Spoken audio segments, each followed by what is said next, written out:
going on, everybody? Welcome back. Episode 40 of the Sicko Sports Podcast. Today is Wednesday, December 29th, early in the morning. Welcome, everybody, to another episode. We are going to get into a lot of things, not necessarily about the NFL.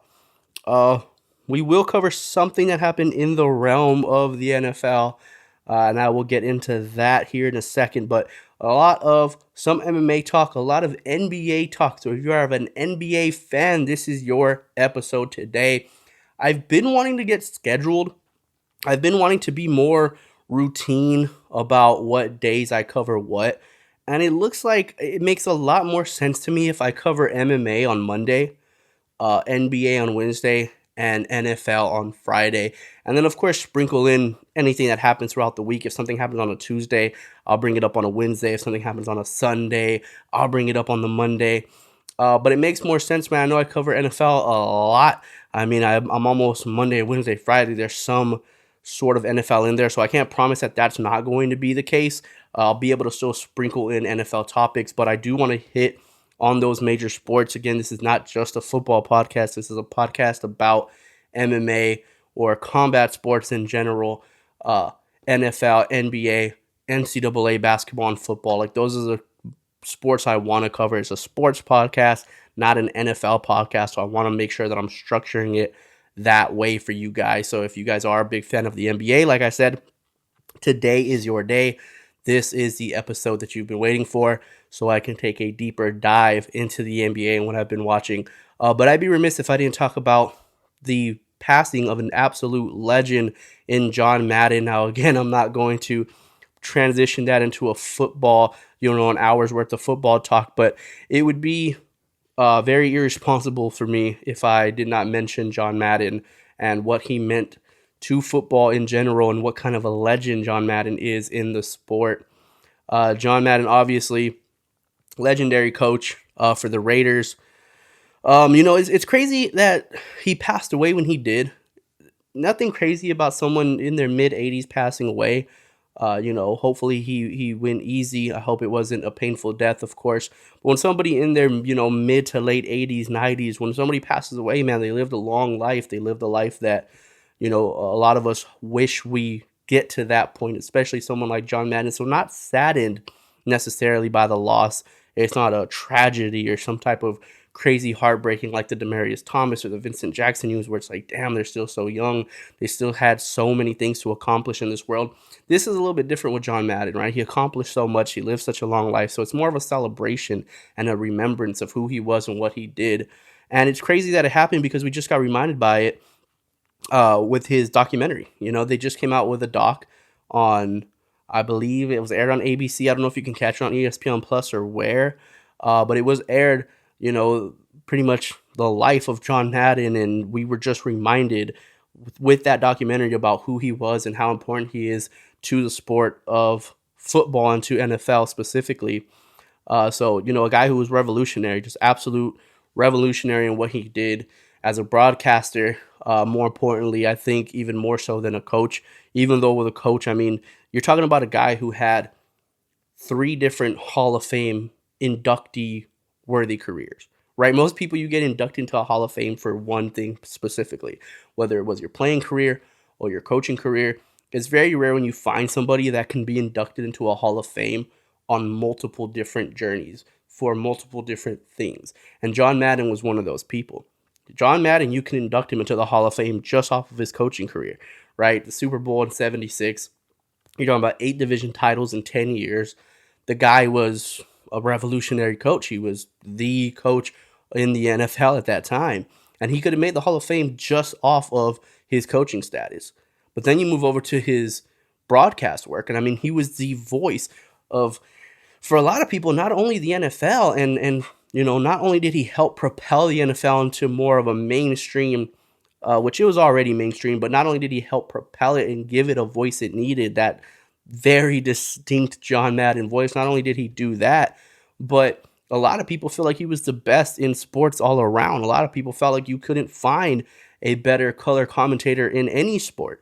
And that, I mean, how can you argue that with John Madden, right? It's very hard to argue that John Madden wasn't the absolute very best at what he did And then if that wasn't enough, then you add in the fact that he was the face and for a long time the voice of a very popular video game that again transcended and brought the NFL and brought football to a lot more eyes, especially the youth, the young, bringing more eyes and bringing more attention to football to them through a video game. You know, you look at somebody like Sylvester Stallone's Rocky Balboa character. Rocky Balboa is in a boxing Hall of Fame, right? That's crazy if you think about it. It's a character. Well, John Madden should be able to get into the Hall of Fame just off of his video game status, right? The fact that EA Sports and Madden Football has been around since the first one was 1988. That's how long John Madden Football has been around. So that in itself is another way that he could have entered in the Hall of Fame just because of what he did to the sport. So deeply saddened by the loss of John Madden, you know, and just a celebration and remembrance of who he was, man, and how important he was to it. And I saw these trolls, man. There's always some people just doing some stupid stuff. It's just, I don't get it, man. I don't get why people feel the need. Like, to me, one of the lowest things you can do as a human being is use the passing of somebody to try to get recognition to your name. And I'm seeing that a lot, man. And obviously, I know Twitter's a fake place. Like, I know Twitter's just one of those places where people are like, hey, man, if you want anything good, don't go to Twitter. It is filled with negativity, but it's all over the place. Like, you see John Madden and people are sharing condolences and remembrances of John Madden and who he was. And it's like, oh, well, that's not enough, right? Like, we have to now bury him. And we have to seeing things from, oh, he was racist, and then seeing things about, you know, he's responsible for all these kids getting concussions, and he, you know, promoted a violent sport that caused so many brain injuries or something. It's like, come on, man, what are we doing? What are we doing? We're going to attack somebody who passed away at 85 years old. We're going to attack somebody who just died. That's absolutely insane to me. If you're one of those people, man, I'm sorry, you're a real piece of shit. Like, you are a real piece of shit if you're going to attack somebody once they pass away.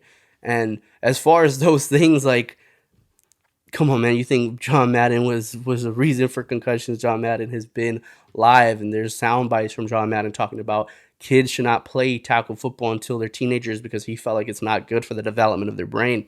Him being live during a game with the Vikings where you know, somebody had a concussion and he's there live saying, well, if he's got a concussion, he shouldn't be able to come back in the game. They're trying to check him to see. I think if somebody has a concussion, they should not come back in the game. His quote was like, you see boxers, if they get knocked out, they can't fight for months. He was an advocate for brain health. He was an advocate for saying, hey, man, like, let's take a look at concussions and let's treat them seriously. And that was during a time where no one knew any.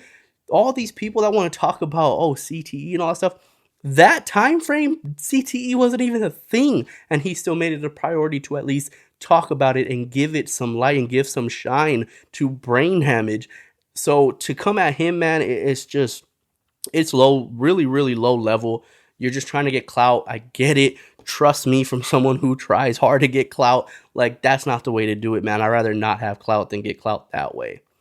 But moving on from John Madden, man, like I say, may he rest in peace. Thank you for everything you gave us, John Madden. A legend, a legendary coach, a legendary broadcaster, legendary in terms of your name and likeliness of a video game that so many people have played. An absolute legend in John Madden. But switching gears from him, I want to talk a little bit about some of the stuff that's been going on in the MMA community, right? Some of the stuff that's been going on in the MMA world I want to get into. And it's really weird because it's not necessarily specific fights coming up. I don't want to dive into fights that happened or fights that are coming up. I want to dive into just kind of some of the things that I've been seeing around. And I want to talk a little bit about Jon Jones, right? Jon Jones has been beefing hard, and for obvious reasons. If you are labeled as a wife beater, as a woman beater, if you are labeled as somebody that put hands on his wife, you're going to get some backlash. You're going to get some people barging at you, poking at the bear, if you want to call it. But Jon Jones is such an interesting character to me, man.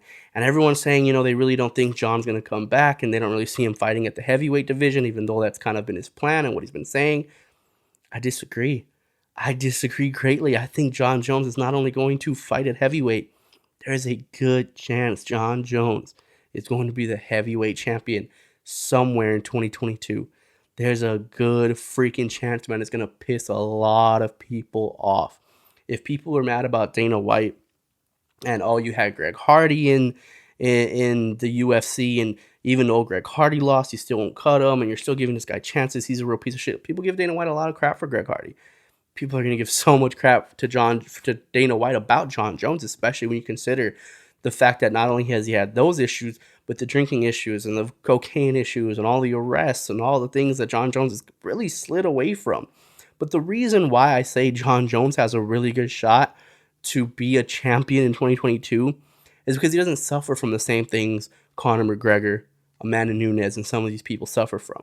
A lot of these people, they suffer because they make it to the top and they're either just so dominant that it's hard for them to get up. It's hard for them to train. It's hard for them to really care because they've just been such a dominant character. Or in Conor McGregor's case, they've made so much money that it's like, I've made more money than I can still make. Like, these millions that you're paying me for a fight, it doesn't really do much for my bank account. Like, yeah, it adds to it. Yeah, there's more stuff, but I'm basically investing everything that I'm making from here on out. Like, I'm living off of the money I already made.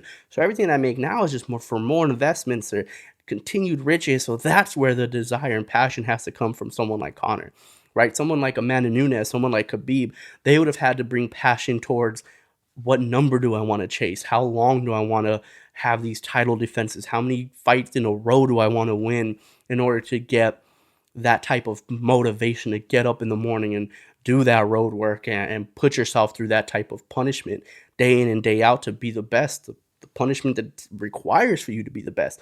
Jon Jones is different, right? Jon Jones, you don't have to worry about, well, he's been at the top so long, he's not going to have that. Jon has this dark cloud that follows him.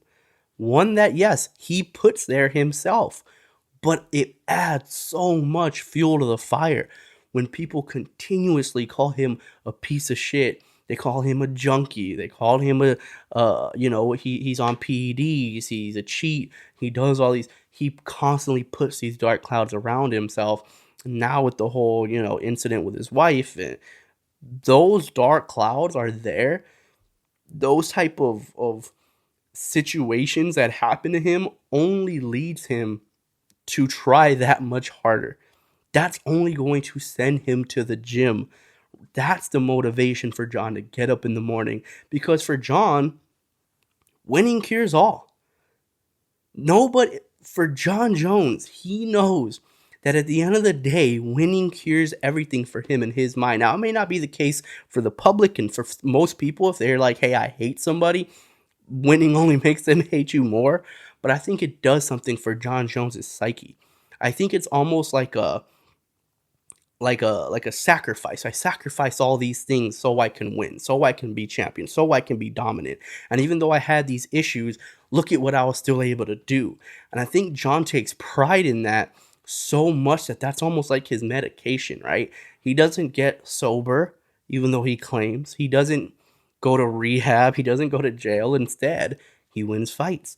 Like, that's his way of saying, hey, it was all worth it. And that's his way of making himself feel better as a person. So for him, it's like an addiction to being the best.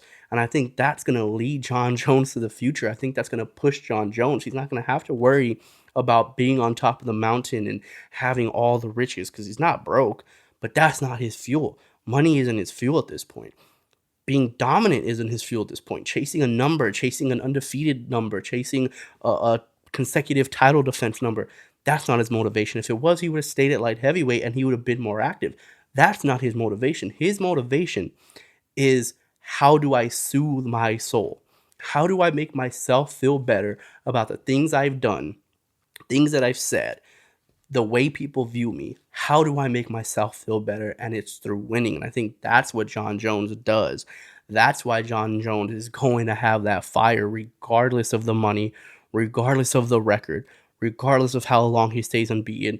The fire and passion to redeem himself to himself is what's going to push Jon Jones. And it's crazy to say. And for Jon, it's like, okay, well, who would he fight, right? Who would he take this title defense? Who would he take this heavyweight title from between Francis or Ciryl Gane? Well, very interesting that you say so, because Francis Ngannou all of a sudden has some issues with Dana White and has some issues with his contract, and nobody knows if he's going to come back and how much he's going to come back for, and the numbers out there. And this is his last fight on his contract. And Francis Ngannou is doing what I think I can't blame people for, which he's betting on himself. Francis Ngannou could have easily signed an extension many fights ago. He could have renegotiated, got a bigger extension, got more money for this fight right here if you'd have renegotiated. But you can clearly see the path to him, right? If he can beat Gane, if Francis Ngannou can beat Cyril Gane, he's going to have a massive bag waiting for him. Whether it's Tyson Fury, whether it's Deontay Wilder, more than likely Tyson Fury. It's going to be that type of, maybe not as much as Conor and Floyd, but it's going to be somewhere in the ballpark. Like, don't be surprised if it's somewhere in the $25-50 million range, which Francis never making that money in the UFC, man. Francis is never going to make $50 million for fighting in the UFC.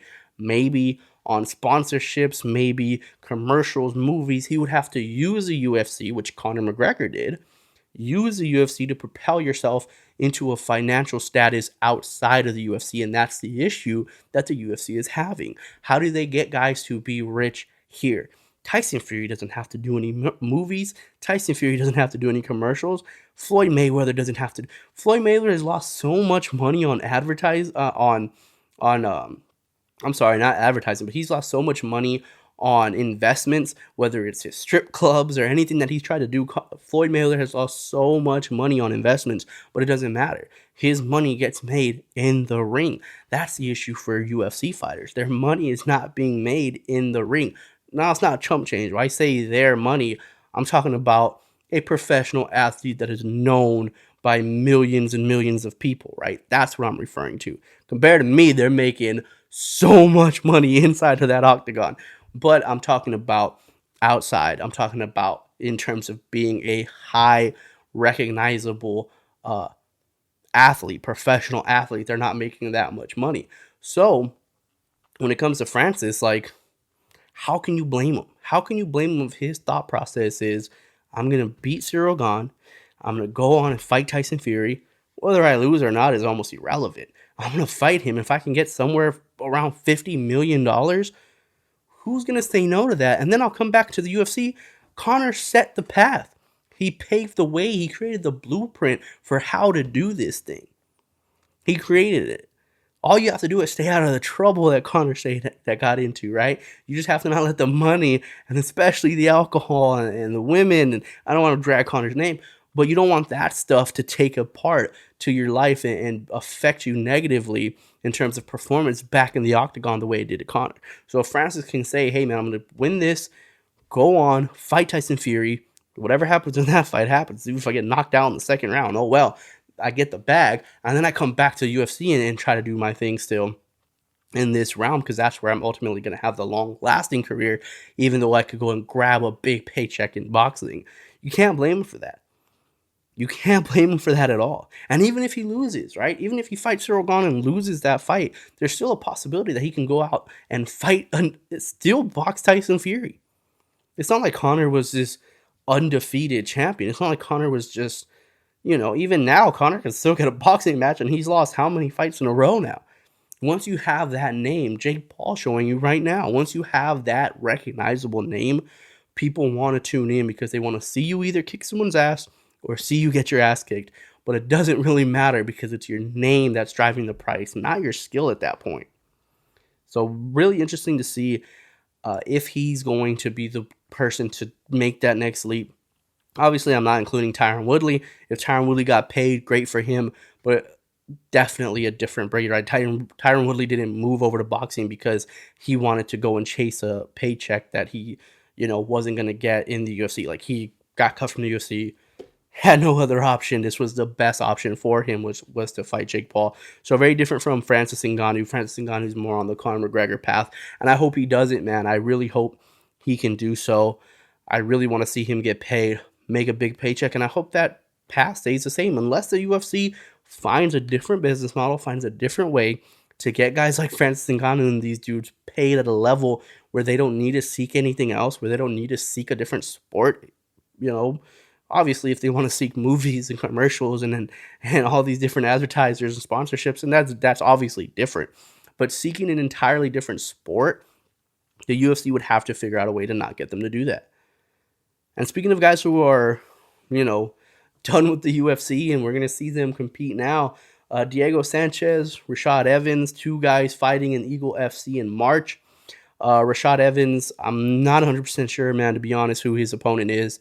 I didn't check in on him. I did see who it was. I'm not familiar with him at all. Diego Sanchez is fighting Kevin Lee. Eagle FC, if you're not familiar, don't know how you're not familiar if you're an MMA fan, but if you're not familiar, Eagle FC is Khabib Nurmagomedov's new fight league, new MMA league, and I'm just not a fan, man. I'm not a fan of this at all. I'm a big fan of Khabib doing his thing, man. I hope it works out, and I hope he has a great league, but I'm not a fan of Diego Sanchez and Rashad Evans fighting in this league. I'm not a fan of seeing them compete again in the octagon, not even a little bit. And I hope I'm wrong, to be honest with you. I hope that I'm completely wrong about Diego. I hope that I'm completely wrong about Rashad Evans, and they shock me. I hope they come out and fight amazingly and do well, and whether they win or lose, I hope they look good. I hope I don't have that reaction of like, what the hell are we doing here? Why are you here? Like, I just don't want to see these guys get hurt, man. I enjoy remembering them when they're at their best. Like, I enjoy remembering the best version of themselves. I don't want to wait and see where I'm just like, these guys should not be fighting ever again. I don't want to see that point. I just want to remember them for who they were. I want to remember Diego Sanchez being that nightmare, that savage, that dude that meet me in the middle and throw bombs, and he could take a punch and give a punch. And that's the type of person. I want to see Rashad Evans and the knockouts and the flash and all the things he did in the octagon. Like, that's what I want to remember.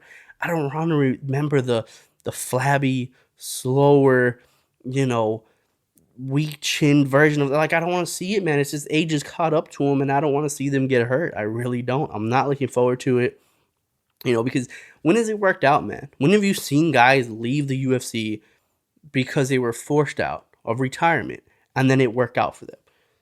Did it work out for Chuck Liddell? Did Tito Ortiz look better than he ever did? Frank Mir?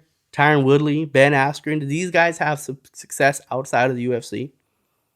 They were all made memes of. They were all made fun of. They all had bad issues. The only person you could say is Anderson Silva. So hopefully they're like Anderson Silva, and I just don't see it, man. I really, really don't. But switching over, man, from MMA talk, like I said, today's episode is about the NBA. It's an NBA-driven episode, and the reason why I wanted to talk NBA so much is because NBA is fun again.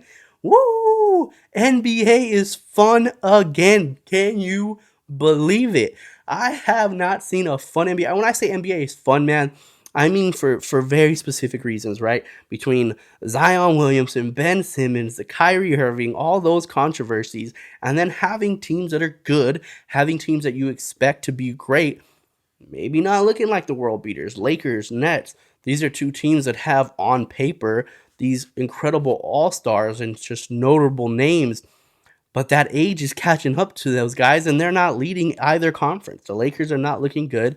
They're not in a good place. I still think the Lakers will be okay, but they're nowhere near the top. The Nets aren't the leaders of the East. That still runs through Milwaukee. So when I see these teams and I see the way the NBA is this year, it is so much fun, man. Like, I talked about the Lakers and where they'll be okay. I don't think the Lakers are as bad as their record shows. They're having health concerns right now with Anthony Davis, and they just have a really inconsistent lineup. That's what I think is going on with the Lakers. We want to see what that lineup looks like for a stretch of games. You want to see LeBron, AD, Westbrook play every single game, or at least a large stretch of games consecutively, where you can mix the lineup around them and find something that works. We haven't been able to see that yet so far. And I think that's what the issues are with the Lakers. Same thing goes for the Boston Celtics. They're in the exact same boat. They have Tatum and Brown, and it's like, they haven't been able to put together a consistent lineup as well. Injuries, COVID, all these things happening with Boston. But they have Tatum and Brown, and the big question for them is, can they win together?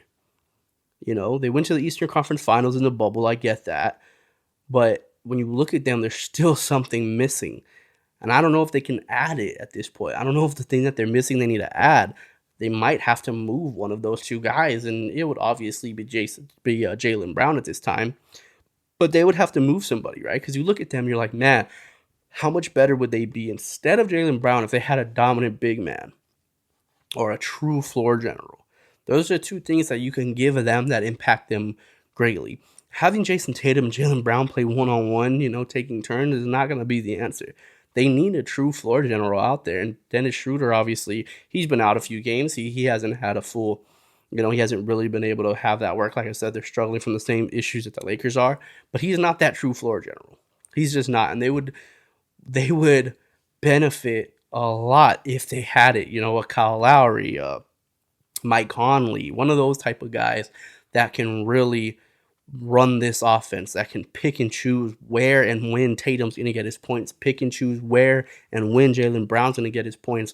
That's what the Boston Celtics need, and right now that's where they're struggling, man. It's just that inconsistency, and the time's starting to run out. Right before, it's like, how long do we keep saying, well, Tatum and Brown are just young? Tatum and Brown are just young. At this point, we expect Tatum to take off and be in that top 10 tier now, and he's just not there. He just hasn't played up to the potential that he has. He's a great player, don't get me wrong, absolutely great. But a player that really changes the franchise, right? If you take him and Kevin Durant, how much better are the Celtics? And I know Kevin Durant's like that dude, but that's the tier we're talking about, ain't it? That's the tier we're talking about right now. That's the tier we expect Jason Tatum to eventually be on, and he hasn't come close to it. Great player, but not that yet. And between him and Jaylen Brown, it's just two guys who score too similarly. They just score from the same spots on the floor. They score in the same type of ways. I think they would benefit so much more. Like, imagine if they didn't have Jaylen Brown, but they had someone like Embiid, right? Or if they didn't have Brown, but they had a true point guard, a floor general, guy that could create from the outside, get Tatum inside, get him easy points. Like, they would benefit so much more from that, in my opinion. I mean, just look at when they had Isaiah Thomas. The game was running through him, right? Tatum and Brown were obviously young bucks at that point, but they were playing through high pick and roll with Isaiah Thomas, and he was able to get those guys involved and make them look like, oh, damn, they're going to be world beaters. And Isaiah Thomas isn't some top of the food chain. Even back then, he wasn't. He just played really well in the system and looked really well with the teammates around him. And one of the teams that really surprises me in the East are the Cleveland Cavaliers, man. They've been such a fun team to watch. And I don't know, when's the last time I said the Cleveland Cavaliers were a fun team to watch? Not having LeBron James in there. They haven't been fun without LeBron James since the 90s. Like, they just haven't. Every single fun year for Cleveland has been with LeBron. This is the first time where they are a fun team to watch. They're the 5th seed in the East right now. Darius Garland, 19-7. Colin Sexton's averaging 16. Ricky Rubio's averaging 13-7, which Ricky Rubio unfortunately suffered an ACL injury yesterday, which is, terrible, man. Terrible news for the Cavs, because I was just watching them. I was just enjoying watching them play, and those three guards together. When I talk about floor generals, when I talk about point guards that can make things happen, I just mentioned Darius Garland, Ricky Rubio. They're averaging 14 assists together, averaging almost 35 points a game and 14 assists combined. And that doesn't include Colin Sexton, who's also averaging 16. They're a fun team to watch. Jared Allen, Evan Mobley, rim protection has been amazing. And Kevin Love is just hanging back. He's kind of the uncle of the team. Averaging 20 minutes. In those 20 minutes, the game, he's averaging 13 and 7 rebounds. It's been a fun team to watch, man. Cleveland looks like they enjoy playing together. And they're a fun team to watch. Which is weird, because I thought coming into the season, my number one team to look out for, the team that I was really excited to watch play, were the Hornets, and it's kind of changed to the Cavaliers. I never thought I'd be able to say that. Which the Hornets are still fun, man. LaMelo Ball he's that dude. I said it last year. I thought he was a real deal. I felt like he was going to be a superstar, even more so than his brother, which Lonzo, we'll get to him here in a second. Lonzo's been playing really well, but I just felt like Lonzo's going to be a good player. He's going to be a solid player. He could really contribute to a good team, but he's not going to be the best player on the team. He's not going to be a top 15 guy in the league. I just didn't see that for Lonzo. I saw that for LaMelo when you look at him this year, and it's like the guy is continuously growing, man. He's still growing as a player. He still has a lot of room to grow, and that's a scary thing if you're a fan of another team or if you're someone that's, hoping for the downfall of LaMelo Ball. It don't look like it's coming. Like, LaMelo Ball looks like he really is that dude. And the Hornets are fun to watch, and it's the resurgence, right? I'm talking about all these teams. If you notice, they're all Eastern Conference teams. This is a resurgence of the Eastern Conference. For the first time in a long time, the Eastern Conference looks kind of deep. So one team I haven't talked about yet are the Bulls. Chicago Bulls are playing better than anybody, or just as well as anybody right now. And the thing that's crazy to me about the Bulls when I watch them play, I expected for DeMar DeRozan to be impactful. DeMar DeRozan has never been impactful, especially during the regular season. He's always been impactful no matter where he's gone. He was obviously the man in Toronto. When he went to San Antonio, he got them into a play-in tournament. He was good enough to try to get them into the playoffs. He was another 20-point guy, 20-5, 20-6, 24-6. Like, he's always going to be a great regular season guy. So when I saw him go there, I said, hey, he's going to contribute. He's going to be good for Chicago. But is it going to turn into a DeMar DeRozan, Zach LaVine show? Very similar to Tatum and Brown. That's how I kind of figured this is going to go. The Chicago Bulls are going to look very similar to the Celtics. But they don't. They're all moving the ball. The thing that's crazy with Chicago is they're getting contribution from everybody. Everybody's contributing to Chicago Bulls' success. Whether it's Vucevic, whether it's, like I said, Lonzo Ball is playing amazing this year, not only defensively, but also being that initiator, being that floor general they need. Kobe White's still pitching in. He's still having big games. Caruso's playing well. Like, they're getting contribution from everybody. When you look at them, I think it goes back to what I said about the Celtics, man. When you have a point guard on that team, they trust Lonzo to run that ball, to run that team, to run that offense. And Lonzo's doing a great job. DeMar DeRozan and Zach LaVine are still going to be the guys. They're still going to average. They're still going to be the highest scorers of the team. Of course. That's something I think the Celtics need to do. If Schroeder were to, and obviously Dennis Schroeder's never going to play the defense that Lonzo Ball would play, but if he were to be able to command an offense and be a type of leader and floor general, the Celtics would benefit from that so much more, but he's just not that, unfortunately. And then you look at the Knicks, and it's just the same old Knicks, man. The same old. At the very best the New York Knicks can be is entertaining. And I'm sorry to say that to the New York fans out there. If you're a New York Knicks fan, I apologize. But your team at their best is just entertaining. They're never championship material, man. When's the last time? Even the Carmelo, Amari Stoudemire, that was entertaining. Y'all didn't have a shot at winning the finals. And even last year, you finished 4th in the East. And I said it the whole time. Go back and find a podcast where I was saying they're the fourth best team in the East record-wise. But I don't think they're the 7th best team in the East. And that's what you saw. And then I was wondering about the pickups that they did. They brought in Kemba Walker, which, okay, but you kept Derrick Rose. How can you have Kemba Walker and Derrick Rose on the same team, especially if those aren't two young point guards? It makes sense if they're young and you don't have any other young guys behind them, but you do. It makes sense if you can just say, hey, we're going to have both of them, and maybe we find a way to put them both on the court, but maybe we just let them kind of, take turns off the bench, and somebody's going to have to be a bench. It was just a weird pickup to me for Kemba Walker, even though he's been playing pretty good off the bench. Since they moved him from the starting lineup, he's actually been playing pretty good. He had a 30-point game the other day. So Kemba's looked better, but it was just a weird pickup to me. And they signed Evan Fournier to a 4-year, $75 million deal. I just didn't see it.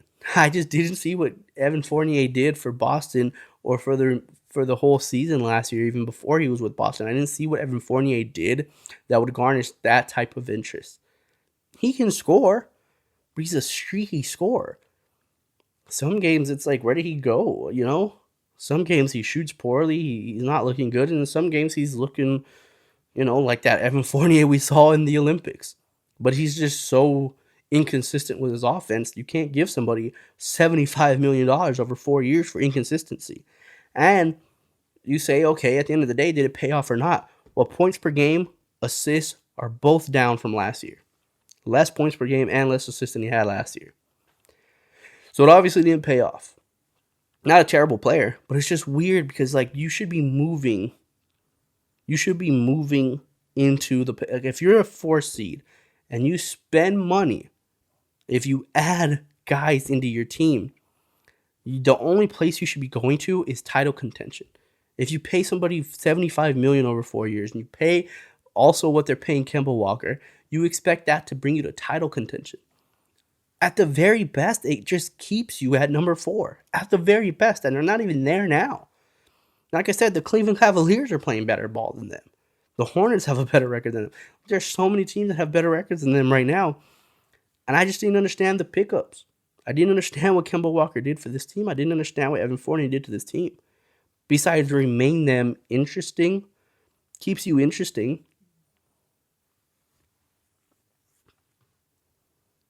And I don't know if they have enough trade value to, I don't know if there's a trade available to get them over the hump. Like, what trade is out there that can put the Knicks into title contention? Unless they're willing to take a huge gamble on Zion, I don't see it. When I say huge gamble, they're not trading Zion for Fournier and Kemba and Derrick Rose. You're going to want RJ Barrett. RJ Barrett would have to be involved in that. You would have to take a massive gamble and hope that Zion ends up being that superstar people thought Zion was going to be. You would have to take that type of risk and that type of gamble in order for it to pay off. I just don't see it, man. I just don't see it for these guys. So for the New York Knicks, man, for the next 4 or 5 years, once again, the best the Knicks can be is entertaining. That's it. And not to stay stuck on the Eastern Conference, the Western Conference got some really cool things going on as well. Seems like everybody is just waiting on the return of Klay Thompson. The Warriors right now are number 1 in the West. They are the team to beat. They have the best record. Steph Curry's playing like an absolute MVP, but it just kind of feels like Steph Curry is Daenerys Targaryen in Game of Thrones, right? That's Khaleesi, and all he's waiting is for that dragon to come back. And that dragon's name is Klay Thompson. That's what the league is waiting for. Everyone knows if Klay Thompson comes back and is close to himself, close to the Klay Thompson we knew and love, it's a wrap. Like, the way that team is playing is unbelievable, man. Andrew Wiggins isn't getting enough love. He's not getting the flowers that he deserves. You're talking about a dude that's probably having the best year of his career right now. Points per game is the same. Still averaging the same points per game as he did last year. But field goal percentage and 3-point percentage both up. Both at career highs for Andrew Wiggins. The dude's balling, man. And people gave Wiggins a bunch of shit. And the good thing for him is he didn't waver, man. He didn't let it mess with his confidence. He stayed in the gym, stayed active, stayed working, and now it's starting to pay off. Draymond's still Draymond. Draymond's always going to be Draymond. You're not going to change the way he plays or change the way he is. And then they get big pickups, a huge pickup in Gary Payton Jr. Gary Payton, another guy. A guy who's productive, helping the team, being that, extra perimeter defender that Andrew Wiggins gets. Andrew Wiggins usually guards the best wing.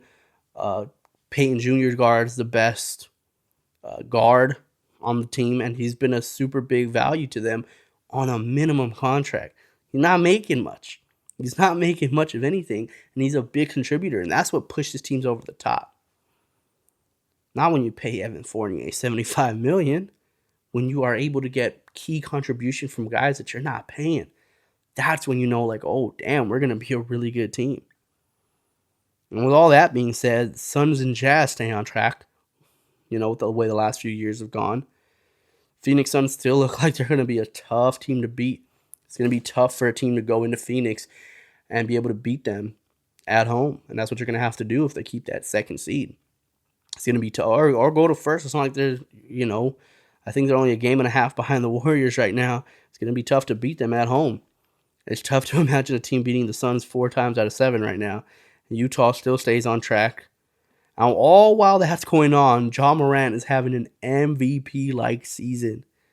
John Morant has been incredible. Has the Grizzlies right now as the 4th seed in the West. How the hell are the Grizzlies the 4th seed? Because John Morant's that dude. He's that good. Just had back-to-back wins over the Suns and the Lakers. I saw him drop 40 on the Lakers last night. And he had a game winner 2 nights before that against the Suns. John Morant is insane, man. Career high in threes. Career high in points. Career high in rebounding. He's averaging 25, 6, and 7 right now. And not only is he having career highs in points, assists, and rebounding, he's also having career highs in field goal, 3-point, and free throw percentage. Everything's up. Everything across the board. It's not that he's shooting more, just taking more shots. His field goal percentage is up. His 3-point percentage is up. And in turn, his numbers are all up.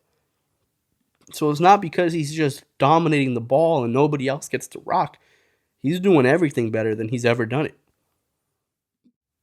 MVP season, man. I mean, outside of Steph Curry, who's been as good as John Morant at that point guard level? When it comes to point guards outside of Steph Curry, John Morant might be the second best in the NBA today. And before you hit me with Damian Lillard, before you hit me with, oh, what about Dame? What about Dame? Yes, Damian Lillard is a beast. Damian Lillard is still that guy. He's still incredible to watch, man.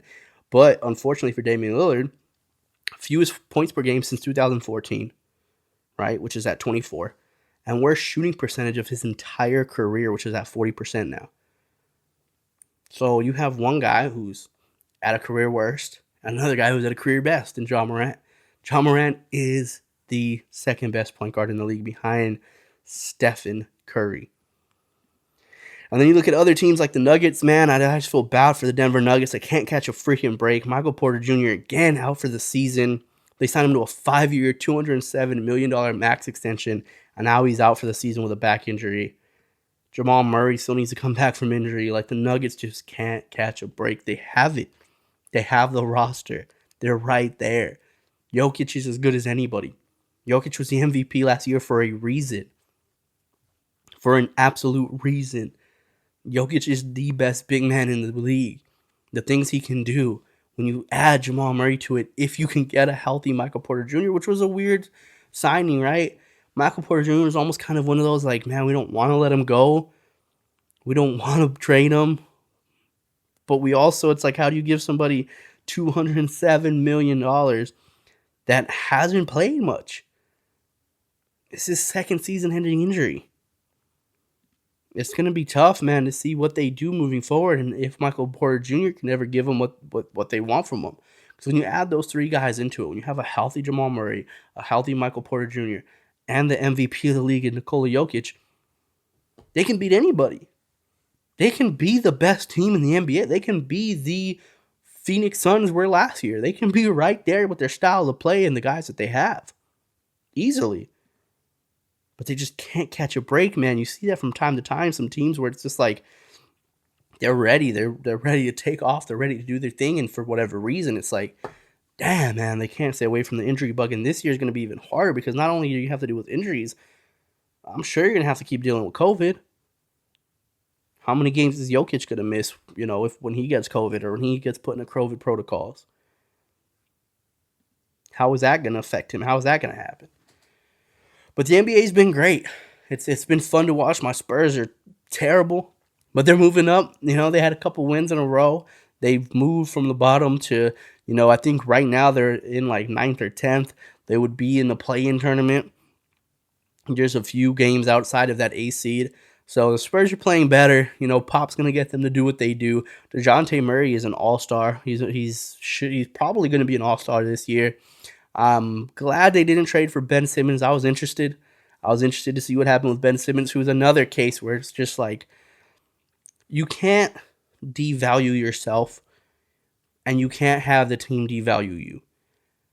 And I think these teams are having, like, these players and these teams are just missing the mark on what they need to do with these guys. Like in Ben Simmons' situation, if the Sixers would have just stayed quiet, all right, cool, you know what I mean? We have faith in man. He's a great player. You don't know what he does for our organization. We have a lot of faith in him. And then come back and talk to him and say, hey, man, we're going to move on from you. They would be able to trade him. But you can't disparage his name. You can't come out publicly if you're the Philadelphia 76ers and say he's the reason we can't win a title. We cannot win with him and then expect top tier value back for him. You can't have both. You can't eat your cake and eat it too. It has to be one or the other. Either you overpaid him and now you have to get back the value you think he's worth, which you told us he was worth, which is not top tier value because you said you can't win with him. You put the series solely on him. So now how do you expect Damian Lillard back? How do you expect to get Klay Thompson or Steph Curry back for him? How do you expect to get any of those guys back for him? Doesn't make any sense. And for Zion, I heard some people talking Zion might be pulling a Charles Barkley. Zion may be eating his way into a trade, which, listen, man, Zion is, again, you can't disparage yourself. You cannot throw shade on your own name and try to expect a trade out of there. If that's what he's doing. Who knows? Maybe he's not. Maybe he just has a real problem trying to keep his weight down.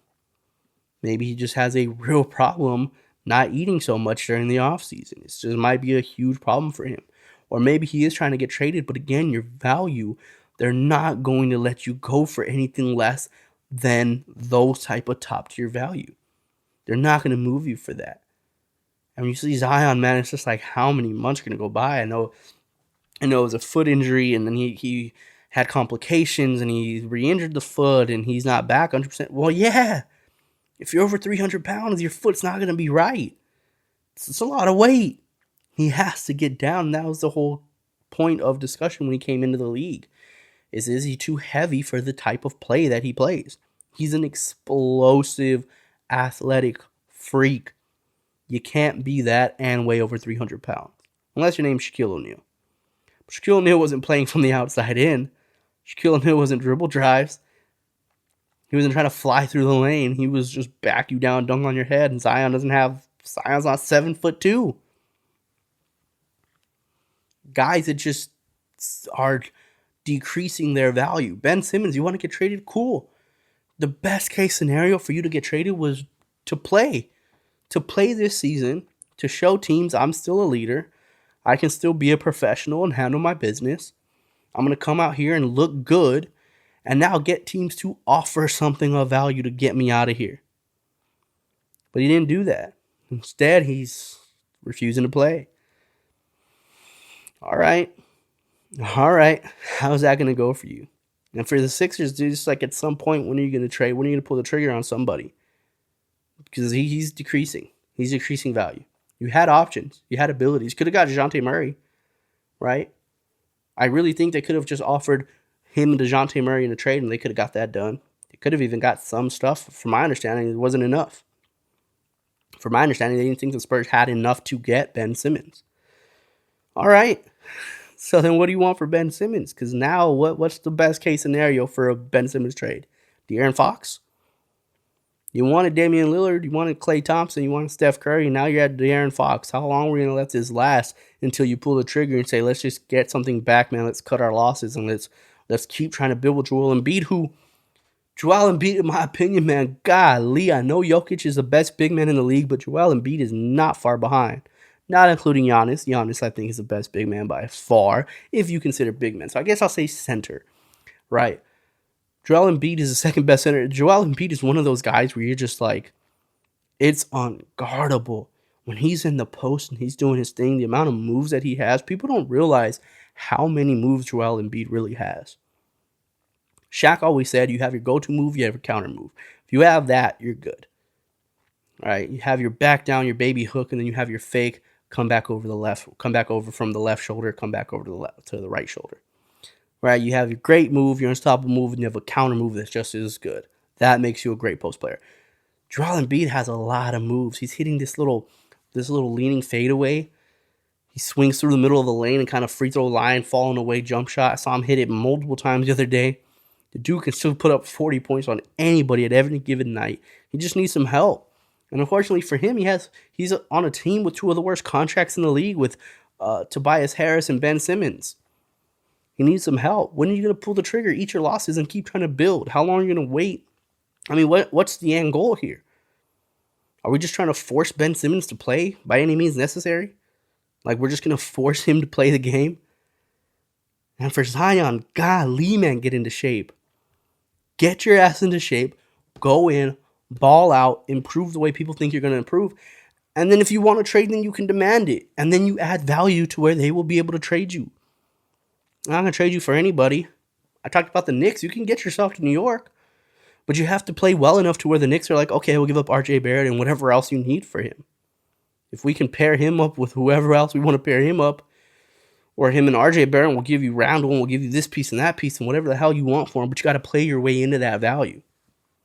Because right now, I mean, what are the Knicks willing to give up? I don't even know if they'd be willing to give up RJ Barrett for Zion just on a straight up. And I know for damn sure the Pelicans aren't going to want to take that trade. So you see where you're stuck. You see where Zion's stuck. You see where Ben Simmons is stuck. They have no way to go. They have to get it together. And then Kyrie, oh my God. Finally, I saw Kyrie is going to be playing. Finally, I saw Kyrie is ready to join back with the Nets. And Kyrie Irving, just another guy where like the Nets are right there, man. They're right at the brink of being that team in the Eastern Conference, at least, if not the NBA. You imagine how good they'd be if Kyrie was playing. Kevin Durant has to be going crazy. I'm surprised. People make fun of Kevin Durant's hair. I'm surprised he has any left. To have to play with James Harden and Kyrie Irving. And remember, this was a guy who played with Russell Westbrook before. No wonder he was so damn thrilled at playing with the Warriors. He got to play with guys who were just unselfish and just wanted to play ball just as much, if not more than him. Then he has to play with James Harden, who comes in out of shape. Again, last year, I get it. Again, Charles Barkley set the pavement for these guys. Eat your way out. Eat your way out of a deal. Eat your way out. Eat your way into a trade. James Harden gains weight, comes in overweight with the Rockets, gets the trade that he wants, goes to the Nets. Okay, cool. I understand. This season, I expect you to come in shape, looking like the James Harden of old, the James Harden that first joined the Houston Rockets team. And he still looks big. He still looks out of shape.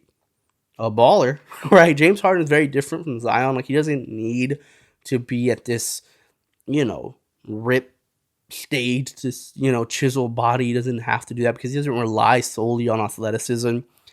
He relies solely on being able to create, being able to hit difficult shots and be that type of high skill level, not the high athleticism.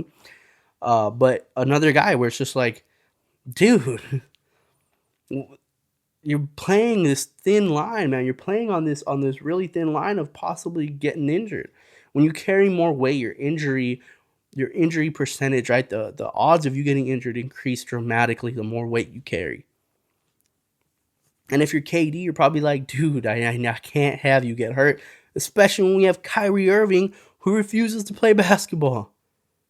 A guy who I brought with me here to Brooklyn and refuses to play basketball, which is hilarious. The fact that they play in Brooklyn and not with the Knicks. I mean, not with the New York Knicks. It's hilarious to me. That just shows you how just dysfunctional a franchise is in the New York Knicks. But he's probably sitting there like, dude, I need you to lose weight. I need you to just play. Like, if I can get those things, we can win a title, and you guys are refusing to do so. Just smacked my mic talking about them. Yeah.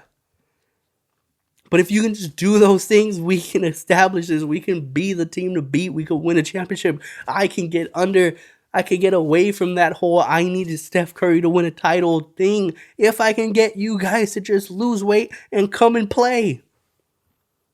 KD's got to be going crazy, man. I know I would be. Imagine if you were in the same spot as Kevin Durant, where you have two of the best players in the world, and one of them just can't stop eating and the other one just doesn't show up to work. Like, hats off to Kevin Durant, man. I never thought I'd say it, but I feel for KD. I really do. I feel for him. And I was really surprised by KD last year. I think it was one of KD's better years, and I'm going to be surprised this year too, man. Which I'm not, when I say surprised, it just means like his best year, right? I thought one of his best performances of his life was last year in the playoffs. And that was in the first round of the playoffs, second round of the playoffs. But I thought it was the best performance of his life. And I thought so because he had to do everything. He had to be a superhero. He had to put a cape on, and he had to try to save his team. And even though he fell up short, golly, did he do everything he could. And that's what makes you a legend, man. That's what puts you in that stratosphere. Not when it's like I could have a cool 24, 25 and we win the finals. Like I could have a cool night and we win the finals because I got these other dudes that are going to go crazy too. That doesn't make you a legend. I think now is where his legacy really gets cemented. And all he needs these dudes to be professionals. He just needs them to be professionals. He doesn't need Kyrie to be the old Kyrie, the Kyrie with LeBron at Cleveland. He doesn't need James Harden to be the James Harden in his first year with Houston where he was taking them to the Western Conference Finals by himself. He doesn't need to be that. He doesn't need them to be those guys. He just needs them to be professionals. Just show up in shape. That's it. That's all KD needs, and they can't do it. But an awesome season, man. I can't wait to continue to see how this season unfolds. I'll be back on Friday as well. Friday is where we'll get into the nitty-gritty. Friday is where we're going to talk all about the NFL. We're going to dive in, a little recap of Week 16, dive into Week 17, everything you need to know, including an NFL update. I'll give you guys 5 more picks against the spread. I went 4-5 last week. Not perfect, man. Not perfect. I bet against Tom Brady, and you just can't do that, can you? But I went 4-5. We're going to have another chance. We're going to go 5 for 5. I'm never going to have a losing record. That's never going to happen any week. So I'll give you guys another 5 picks on Friday, along with NFL update, matchups, everything you need to know. But until then, you guys have a great hump day, man. I'll see you guys on Friday. Peace.